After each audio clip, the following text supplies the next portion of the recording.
हाँ भाई, आज तो हम क्या डिस्कस करने जा रहे हैं? कोप्लेनरिटी। ठीक है। If two vectors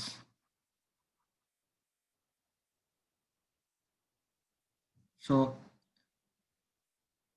A vector comma B vector are coplanar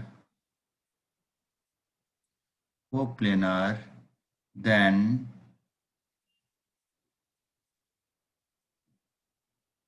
it's support will be parallel to the same plane। समझ में आया? अगर दो वेक्टर ए वेक्टर और बी वेक्टर कोप्लेनर है तो इसके सपोर्ट्स किसी प्लेन के, एक ही प्लेन के दोनों क्या होंगे? पैरेलल होंगे। That is two vectors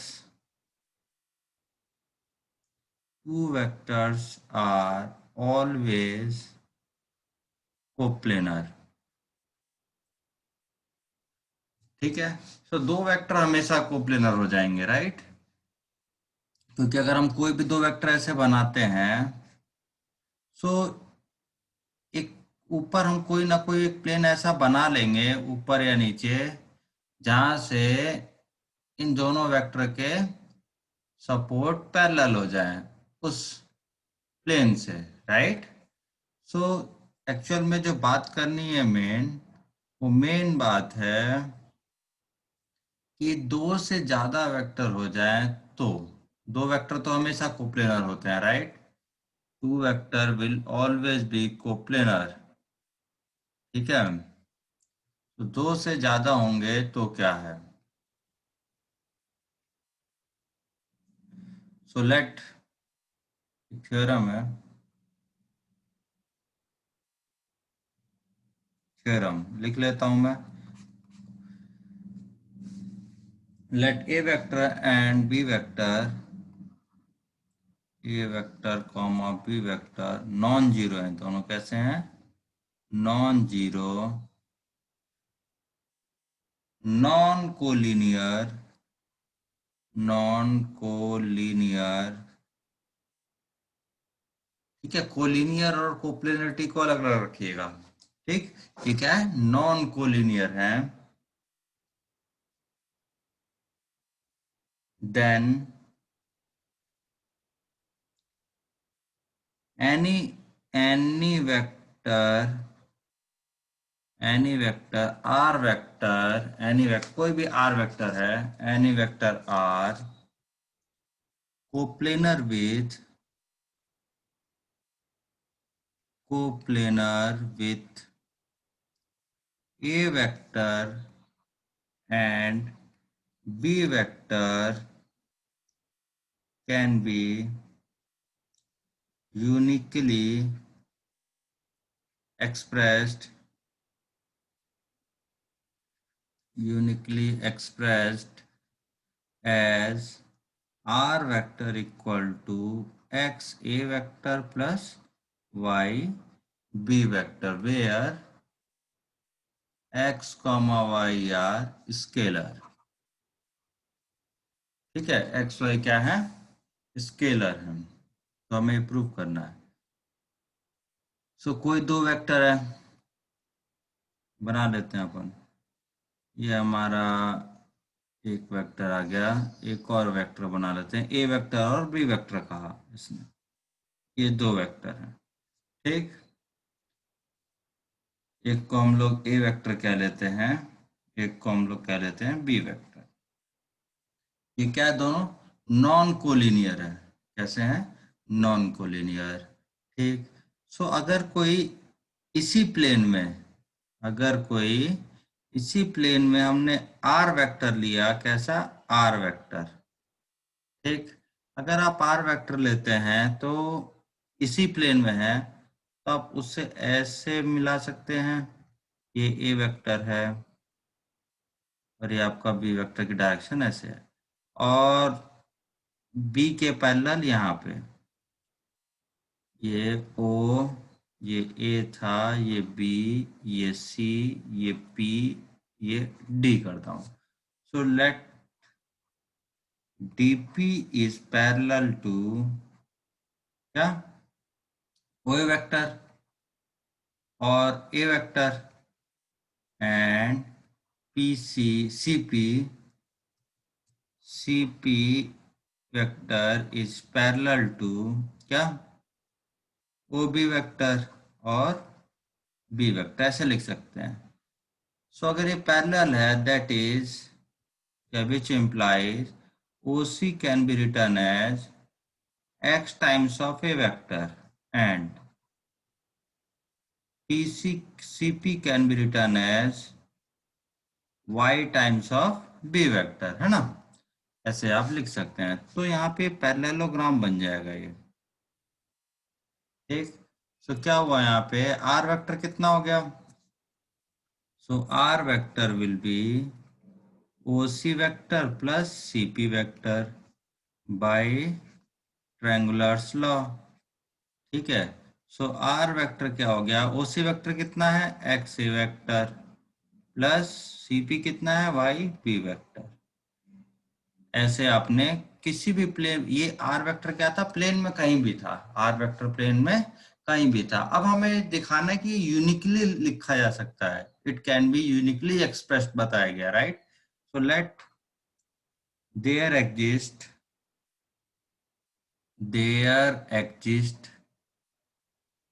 x1 y1 such that, हमने कहा यूनिकली नहीं लिखा जाएगा तो क्या होगा, x1 y1 अगर आपको दूसरे ऐसे मिल जाएंगे, ऐसे,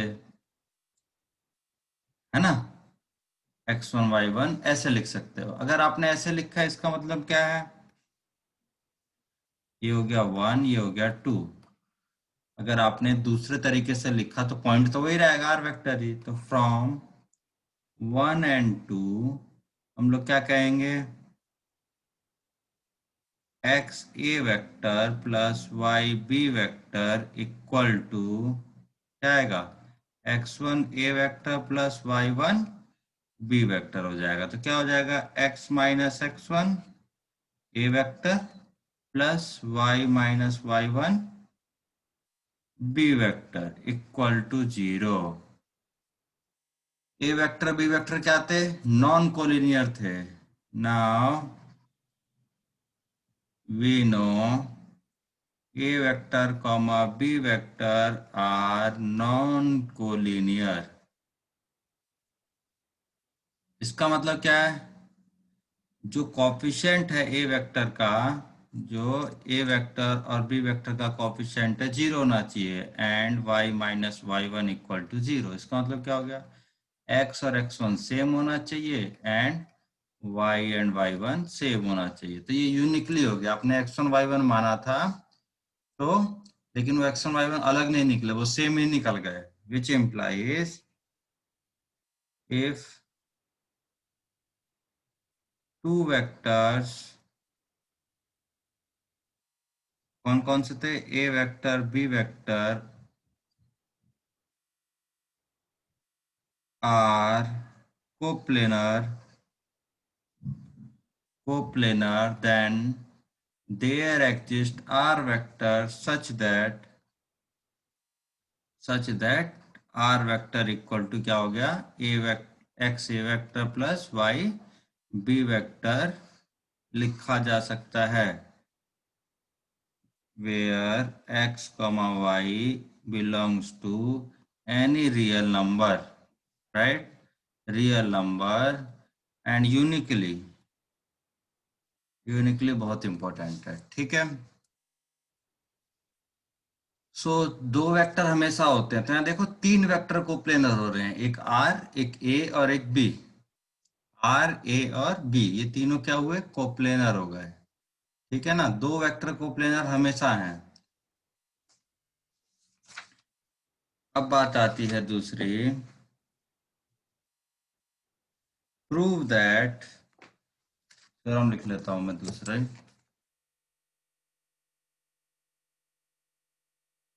theorem number 2, prove that necessary and sufficient condition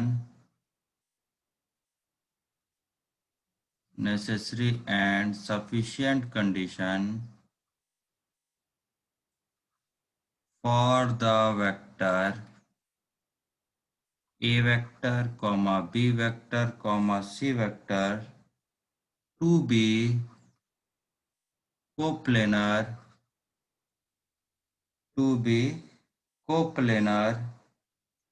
is that there exist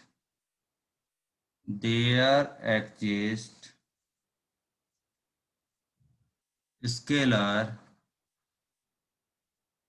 L M N such that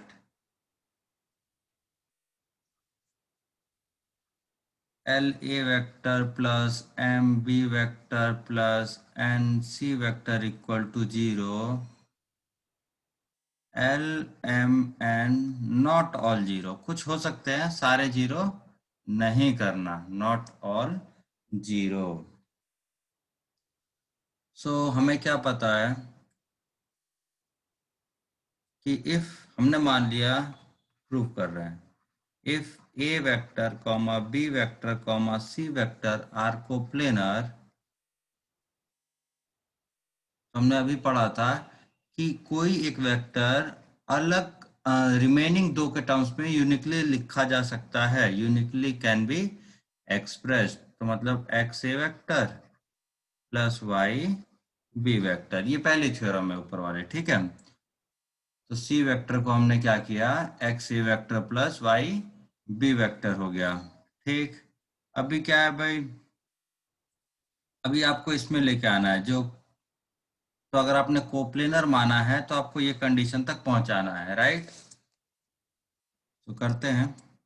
so that is क्या आएगा, minus x A vector minus y B vector plus C vector equal to 0, ठीक है। ऐसे आप लिख सकते हैं।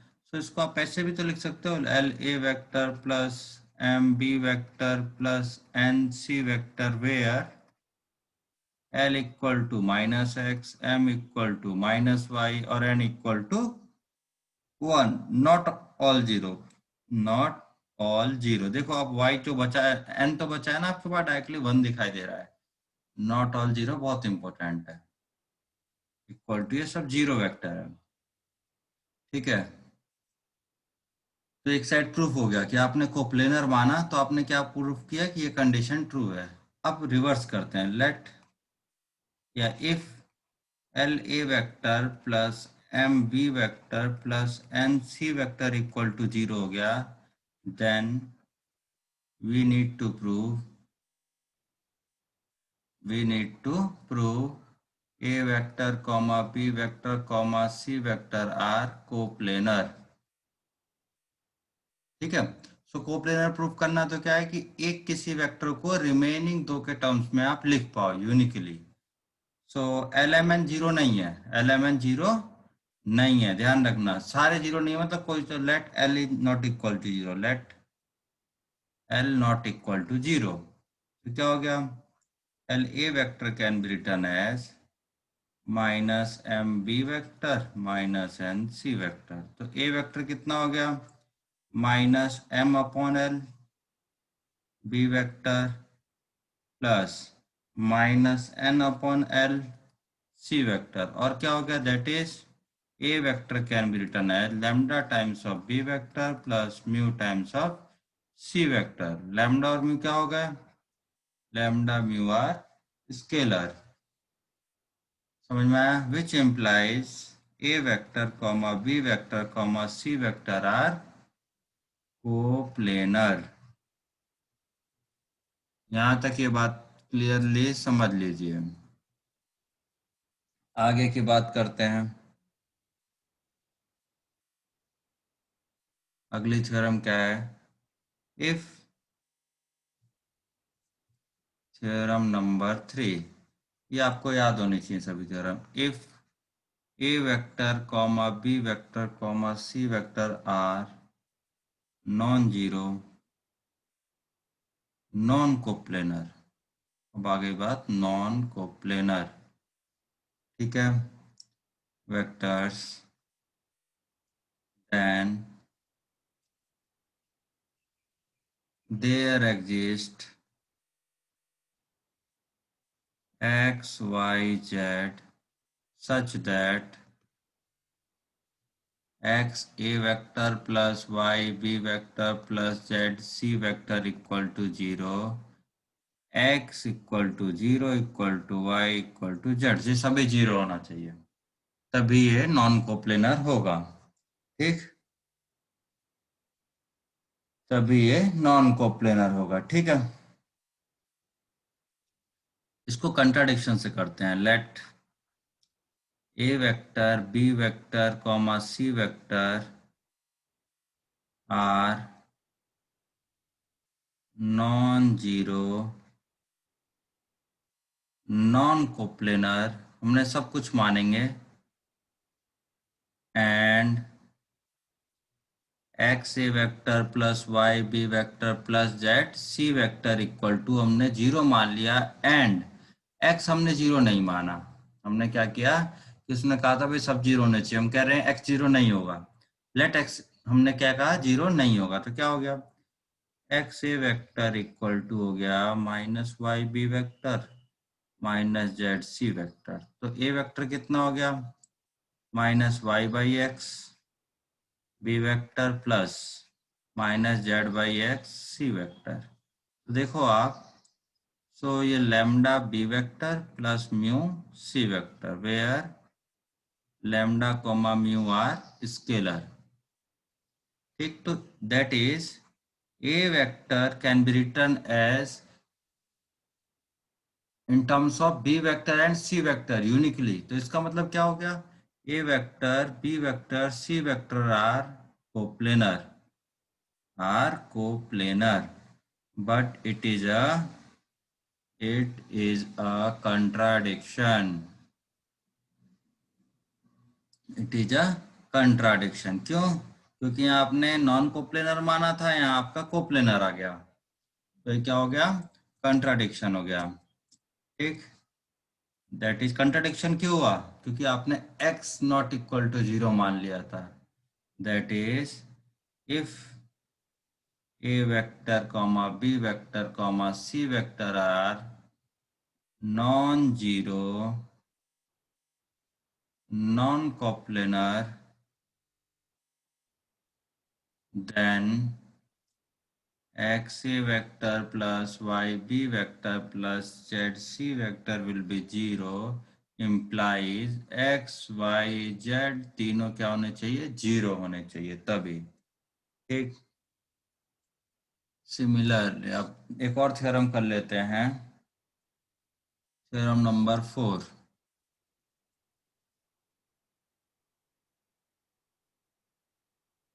Theorem number 4, 4 points, 4 points with position vector a vector b vector c vector d vector are coplanar if and only if and only if there exist x y z w such that x a vector plus y b vector plus z c vector plus w d vector equal to 0, where x plus y plus z plus w equal to 0। ये condition हुआ तो चार, ये point ये क्या है, points दिए हैं, है ना। ये क्या दिए, पॉइंट से वेक्टर नहीं दिए, तो हमेशा 3 पॉइंट हमेशा ही कोप्लेनर हो सकते हैं। आप 3 पॉइंट को ऐसे बना के, है ना, कोई भी 3 पॉइंट को आप एक प्लेन ड्रॉ कर सकते हैं विदाउट एनी हेजिटेशन, राइट। सो इसीलिए कहा 4 पॉइंट है, तो 4 पॉइंट है, इसका मतलब 4 पॉइंट से हम 3 वेक्टर बना सकते हैं। चलो लेते हैं, लेट let 4 पॉइंट्स कौन कौन से लेते हैं, a b c d with position vector a vector B vector C vector d vector. ठीक, तो यहाँ पे 4 पॉइंट आपने लिए, ये देखिए a b c and d, ऐसे लिया है आपने कुछ, ऐसा मान लीजिए। ठीक, तो कैसे बना सकते हैं, ऐसे बना सकते हैं आप इसको, ऐसे, ये एक वेक्टर, ये और ये, देखिए आप 3 वेक्टर तैयार हो गए, 3 वेक्टर तैयार, A vector B vector, this is C vector and this is D vector, ये 4 वेक्टर तैयार हो गए। ठीक, अब 3 वेक्टर्स कोप्लेनर कब होते हैं, 3 वेक्टर्स कोप्लेनर कब होते हैं, आपने पहले ही पढ़ा है, 3 vectors are coplanar if one vector can be represent by remaining 2 vectors uniquely। ठीक है, सो हम कर लेते हैं इसको, ये आ गया ए बी इक्वल टू, हम लिख लेते हैं a B vector equal to lambda times of A C vector plus mu times of A D vector, लिख सकते हो आप, lambda times of A C vector plus mu times of, कोई भी एक लिख सकते हो आप, ऐसे ही आप दूसरा भी लिख सकते थे, A C vector equal to lambda times of A B vector plus mu times of A D vector, no problem. ठीक है, सो ए बी वैक्टर क्या हो गया, that is B vector minus A vector, lambda time A C vector कितना हो गया, C vector minus A vector plus mu times D vector minus A vector, ये हो जाएगा। ठीक, अब सबको कलेक्शन कर लेते हैं हम लोग जरा, ए वेक्टर वाले कौन कौन से हैं, उसका कलेक्शन कर लेते हैं हम, कितने आएंगे, इधर से आएगा lambda plus mu minus 1, b vector वाले कौन से हैं, ओनली 1। ठीक, और सी वेक्टर वाले कौन से हैं, डी वेक्टर वाला कौन सा है, इक्वल टू 0। ठीक है, ये आपने ऐसे बना लिए, तो ये क्या हो गया, ए वेक्टर इसको x मान लो plus B vector y plus C vector z plus D vector w equal to 0। So x कितना है आपका, lambda plus mu minus 1, where y कितना है 1, z कितना है माइनस लैम्डा, और z हो गया एक्स वाई जेड, w कितना है माइनस म्यू। तो आप देखेंगे x plus y plus z plus डब्ल्यू कितना आ गया, lambda plus mu minus 1 plus 1 minus lambda minus mu, that will be 0। तो आपकी कंडीशन प्रूफ हो गई, समझ में आया। सो एक चीज ये ध्यान रखना, किसी एक फिक्स पॉइंट से ही सारे वेक्टर निकाले जाएंगे, ए से बी से सी से डी से, है ना, इधर भी कोई डायरेक्शन नहीं मानने की। चलिए, और भी कुछ था इसमें, इफ एंड ओनली इफ था ना। सो अगर ये कंडीशन है तो हमें क्या दिखाना है, सो रिवर्स लिख दीजिएगा, अगर ये कंडीशन है, चलो मैं इसे समझा देता हूँ, कि आपकी क्या दिया है कि x x plus y plus z, चलो लिख लेते हैं तो भी चलेगा, हम क्या कर रहे हैं, लेट, वापस लिखना पड़ेगा इसको पूरा, कि लेट, अगर कंडीशन दी है तो क्या दिखाना है, वो क्या दिखाना है, कोप्लेनर है चारों points, let x A vector plus Y B vector plus Z C vector plus W D vector equal to 0 and x plus y plus z plus डब्ल्यू इक्वल टू 0, है ना, equal to 0, then we need to show, then we need to show a vector, b vector, c vector and d vectors are coplanar। तो कैसे करेंगे, सो यहाँ से x कितना हो गया, x इक्वल टू हो गया माइनस का y plus z plus W. तो इसको इसमें उठा के रख दो तो कितना हो जाएगा, minus y plus z plus डब्ल्यू ए vector right, plus Y B vector plus Z C vector plus W D vector equal to 0 हो जाएगा। आगे बढ़ते हैं, यहाँ से थोड़ा सा सबको कलेक्ट कर लेते हैं अपन, सबको कलेक्ट कर लेते हैं तो माइनस वाई ए वेक्टर, ठीक, फिर क्या आएगा minus Z A vector minus W A vector plus Y B vector plus Z C vector plus W D vector. ठीक है, अभी देखिए अगर आप इन दोनों को कलेक्ट करते हैं, है ना, क्या आएगा B vector minus a vector. उसके बाद ए वेक्टर वाले कौन कौन से हैं, ए वेक्टर वाले एक ये है और एक ये है ना, नहीं वाई सॉरी, हम नहीं वाई क्या हुआ कलेक्ट किया वाई वाले। अब एक्स वाले कौन कौन से हैं, कोई नहीं है। जेड वाले कौन से हैं, जेड वाला एक ये है और एक ये है, तो z C vector minus a vector z वाले हो गए। अब डब्ल्यू वाले कौन से हैं, d vector minus a vector equal to 0, d vector है ना।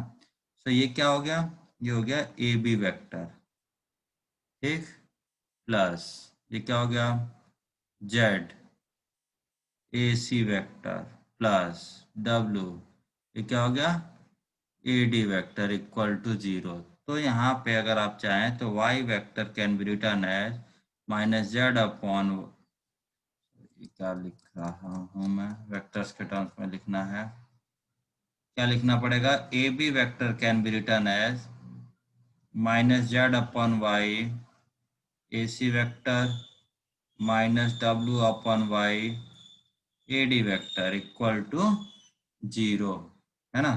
So A B vector equal to क्या हो गया, lambda times of A C vector plus mu times of A D vector which implies A B vector comma A C vector comma A D vectors are coplanar, are coplanar which implies A vector comma B vector comma C vector comma D vector, ये points ये क्या है, point या position vectors, क्या लिखते हैं इसको ज़्यादा अच्छा रहेगा, position vector, position vectors are coplanar, ठीक ना, क्योंकि ये इन्हीं चारों पोजीशन वेक्टर से ये तीनों वेक्टर बनाए गए, ये रिवर्स का था ऊपर से। ठीक, तो कुछ क्वेश्चन इसके बेस पे कर लेता हूं मैं ताकि आपको समझने में आसानी रहे। शो दैट द वेक्टर क्या है, A vector minus 2 B vector plus 3 C vector comma A vector minus 3 B vector plus 5 C vector and minus 2 A vector plus 3 B vector minus 4 C vectors coplanar are coplanar where A vector comma B vector comma C vector are non coplanar.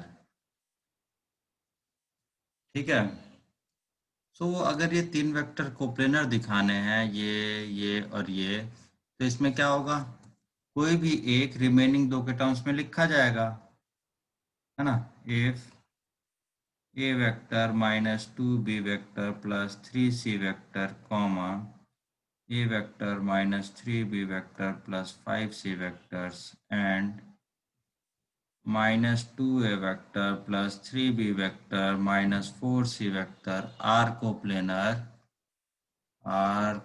Planar then क्या होगा भाई, कोई भी एक, ये वाला मैं लिख लेता हूँ, can be written as x times of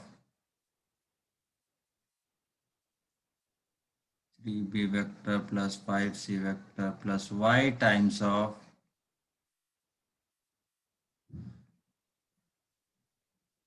ऐसा होगा राइट।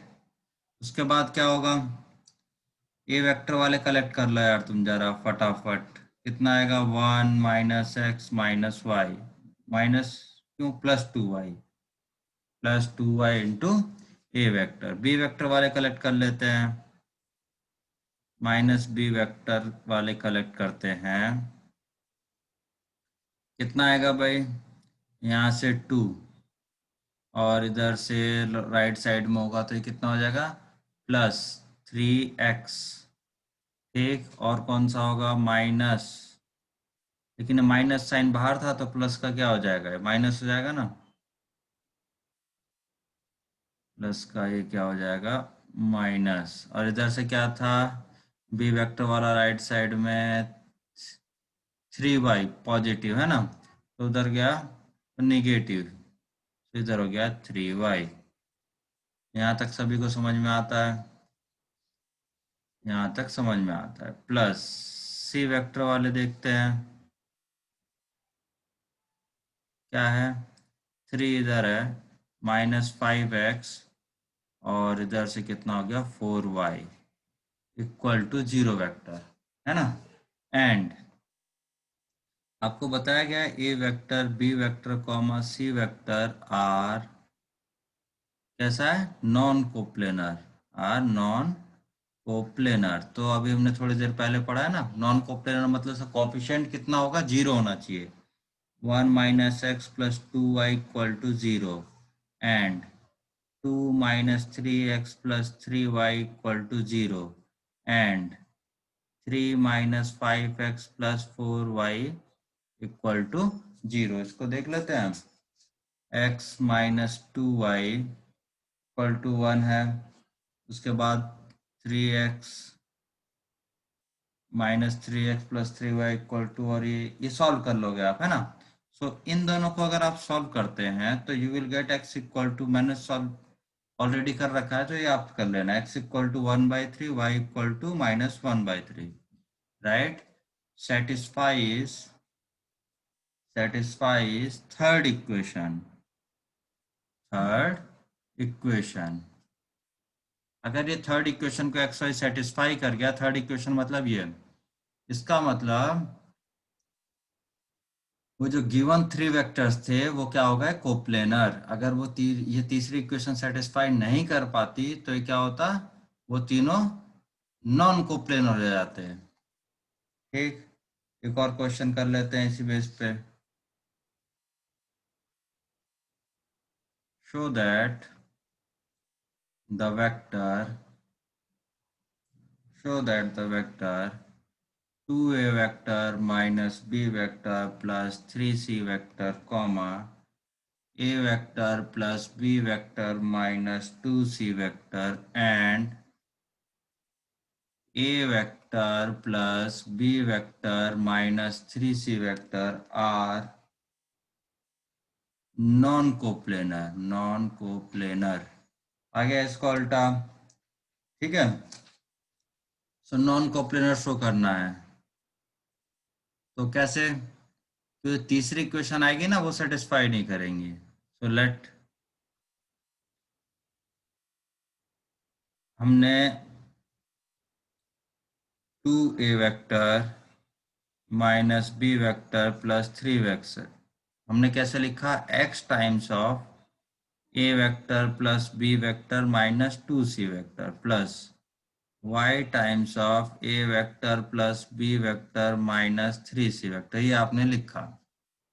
ठीक, ये आपने लिखा है। और कुछ दिया था क्या आपको, और कुछ नहीं दिया। ठीक, तो इसको एक साइड लाने की जरूरत नहीं है अगर और कुछ नहीं दिया। -b vector plus 3c vector, खाली हमने लिखा कि एक को इन दोनों के टर्म्स में लिखा गया। ठीक, तो क्या हो गया, x + y, a vector plus x plus Y B vector, उसके बाद क्या आ गया minus 2x plus 3y c vector by comparison both side, by comparison both side क्या कंपैरिजन होगा, x प्लस वाई कितना हो गया 2, फिर x प्लस वाई कितना हो गया -1, यही गड़बड़ हो गया भैया, यही गड़बड़ है। ठीक,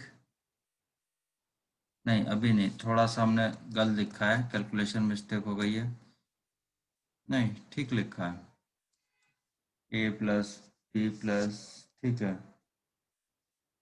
ठीक है, अपना कुछ निकल पड़ा, एक फैक्टर का लिख दिया, ठीक है। एंड सो 3 इक्वल टू कितना हो गया -2x माइनस 3y, सो यही दोनों गड़बड़ है, ये पॉसिबल नहीं है। So we can not find x comma y satisfies above, above मतलब 1, है ना, तो इसको सेटिस्फाई नहीं कर पा रहा, अगर वो सेटिस्फाई कर लेता ना तो वो क्या हो जाता, कोप्लेनर हो जाता, hence given vectors are, hence given vectors are non coplanar, non coplanar, ठीक है। अब बात आती है आगे,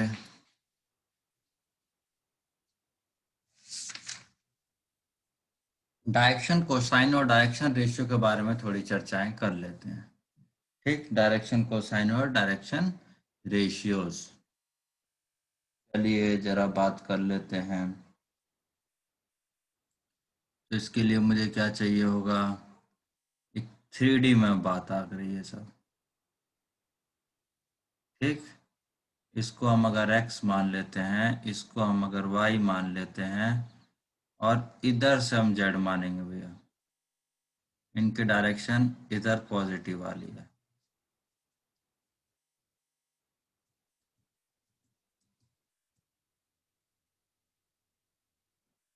ठीक है।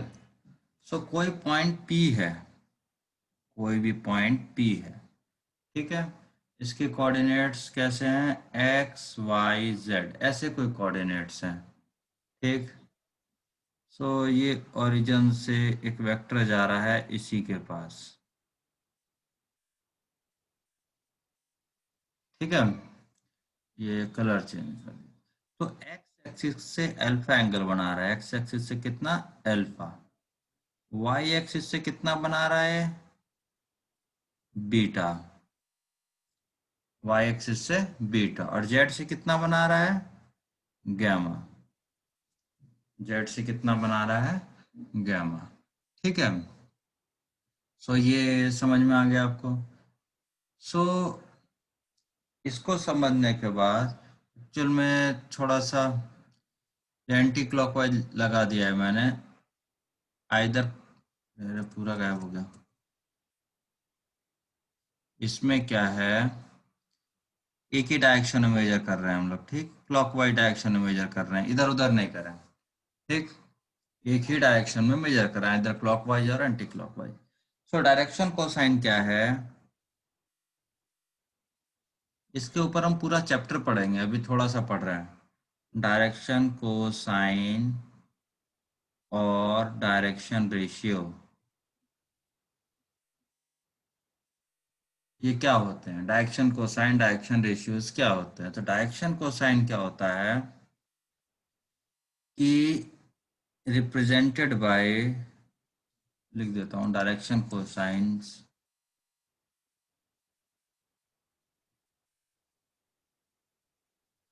Represented by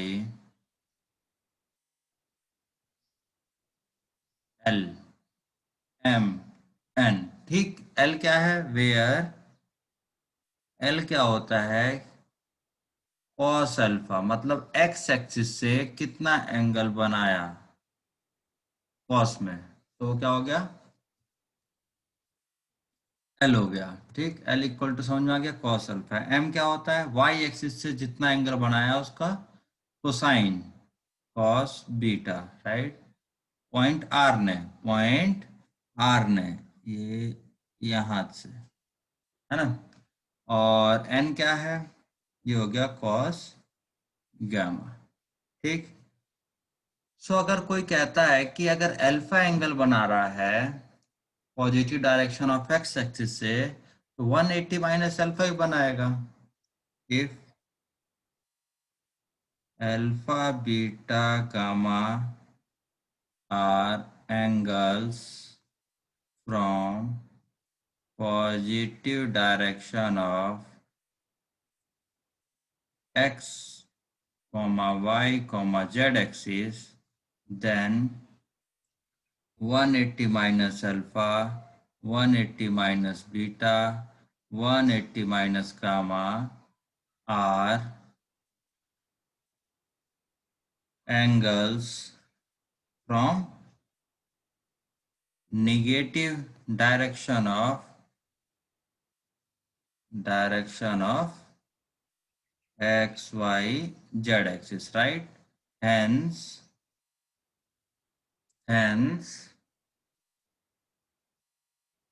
L dash, M dash, N dash such that L dash हमने क्या कह दिया, cos of 180 minus alpha. M dash क्या कह दिया, cos ऑफ 180 माइनस बीटा। और N dash क्या कह दिया, cos of 180 minus gamma. 180 minus alpha कितना होता है, माइनस कॉस अल्फा। ये क्या हो गया, माइनस कॉस बीटा। और क्या हो जाएगा, माइनस कॉस गामा, राइट। तो ये भी तो एंगल ही है ना। सो L dash, M dash, N dash are also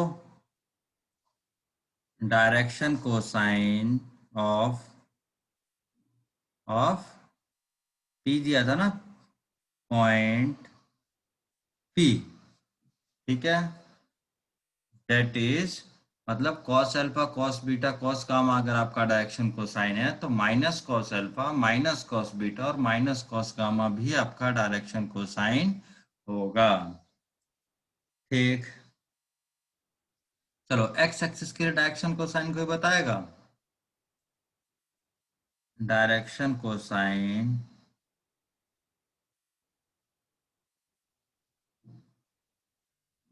for x axis, x axis के लिए। तो एक्स एक्सिस अल्फा कितना हो गया, जीरो। अल्फा कितना हो गया, जीरो एक्स एक्सिस का है ना। बीटा कितना हो जाएगा, वाई एक्सिस से एक्स एक्सिस का एंगल कितना है, 90 degree, pi by two.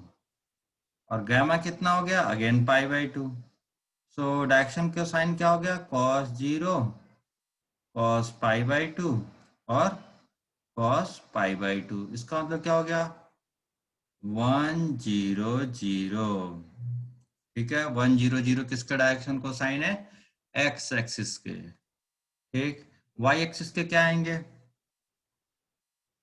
Direction को साइन ऑफ वाई एक्सिस इसी टाइप से।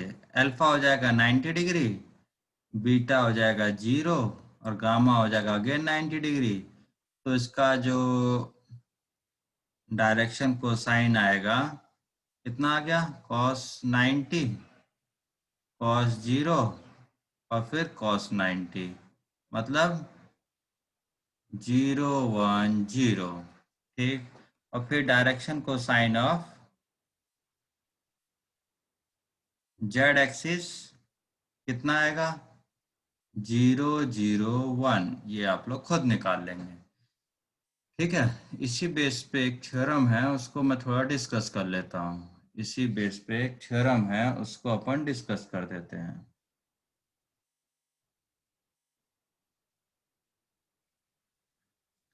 थ्योरम क्या है, let P point X Y Z, ठीक, be a point in space such that R vector equal to OP vector as direction cosine DCs लिखूंगा मैं, direction cosine L M N, ठीक है, L M N. Then पहला part L mod R M mod R N mod R are projection of r vector on x comma y comma z axis respectively, ठीक है। सो एक एक करके इसके कितने पार्ट हैं, 4 हैं, तो एक एक करके लिखता जाता हूँ मैं, प्रूफ करता जाता हूँ। तो कोई भी ऐसे बनाया हमने, ठीक, ये हो गया x, ये हो गया हमारा y, इसको मान लिया हमने z। यहाँ कोई पॉइंट P, जैसे हम लोगों ने पहले माना था, ठीक है। सो एक्स एक्सिस पे प्रोजेक्शन क्या होगा, ये हुआ ना, ये पी पॉइंट कोऑर्डिनेट्स क्या है, एक्स वाई जेड है, क्या है, एक्स वाई जेड। तो ये एक्स हुआ, ये एक्स हुआ, ये क्या हुआ हमारा अल्फा, ठीक। सो ये O A P in triangle, proof लिख लेता हूँ, in triangle O A P, ठीक। कॉस अल्फा कितना होगा, base upon hypotenuse OP vector, या ओपी ऐसे लिखता हूँ तो लेंथ, ठीक। इसका मतलब क्या हो गया, O A equal to O P cos alpha, ठीक। ओ ए कितना है, ओ ए कितना है एक्स, ओ पी कितना है मॉड आर, ये कितना है हमारा मॉड आर, एक कॉस अल्फा। कॉस अल्फा को हम क्या लिखते हैं, एल, हमने बताया ना ऊपर, तो ये हो गया L. It is projection of P on x axis. Similarly, projection on y axis कितना आएगा भाई, r वेक्टर, ठीक, का मॉडुलस इनटू m, और projection on z axis, z axis कितना आएगा, r वेक्टर और n, ठीक है। यही ट्रायंगल आप इधर बन जाएगा, इधर से ऐसे करके, है ना। तो ये सब इजी काम है, यहाँ से कितना एंगल हो जाएगा ये बीटा, तो ये सब कर सकते हैं आप। इसी पे अब दूसरा क्या कहता है, दूसरा है x equal to L mod R, y equal to m mod R, z equal to n mod R. Already हमने प्रूव कर लिया, ऑलरेडी प्रूव्ड। तीसरा, तीसरा क्या है, R vector can be written as mod R vector, उसके बाद क्या है, L I cap plus M J cap plus N K cap, where R cap equal to क्या हुआ, L I cap plus M J cap plus N K cap. तो इसका proof भी कर लेते हैं, कोई बड़ा बात नहीं है। ये देखिए आप, आर वेक्टर इक्वल टू क्या हो गया, l mod r i cap m mod r j cap n mod r k cap. So ये क्या है, ये दोनों मिला के एक्स नहीं है, एक्स आई कैप, ये दोनों मिला के क्या हो गया, वाई जे कैप प्लस जेड के कैप, ठीक हो गया। ये तो प्रूफ हो गया, आर वेक्टर ये है इक्वल टू आर वेक्टर, ठीक है। अब आर कैप कैसे आया, so R vector upon mod R, अगर आप इसमें से डिवाइड ये कर दें तो by definition it will be R cap, by definition it will be R cap. वो कितना हो जाएगा, L I cap M J cap plus N K cap. ठीक, चौथा क्या है, L square plus M square plus N square 1 होता है, L square plus M square plus N square equal to 1। ठीक, सो चलो प्रूफ इसका भी कर लेते हैं। एल इक्वल टू हमारे पास क्या है, cos alpha, M equal to क्या है, cos beta, N equal to क्या है, cos gamma. So L square plus M square plus N square equal to cos square alpha plus cos square beta plus cos square gamma. Cos square alpha कितना हो जाएगा भाई, X square upon mod are का square, Y square upon mod are का square, है ना, Y square upon mod are का square, ये दूसरा हो गया कॉस बीटा, और z square upon mod are का स्क्वायर क्या हो गया, कॉस गैमा। सो अब डिनोमिनेटर क्या हो गया, मॉड आर का स्क्वायर, न्यूमरेटर क्या है, x square plus y square plus z square, ऊपर भी तो मॉड आर स्क्वायर ही है और नीचे भी, राइट, तो इट इज 1, हैंस प्रूव्ड। ठीक है, तो आज के लेक्चर में हम इतना ही रखेंगे। ठीक, और मिलेंगे नेक्स्ट लेक्चर में। ओके।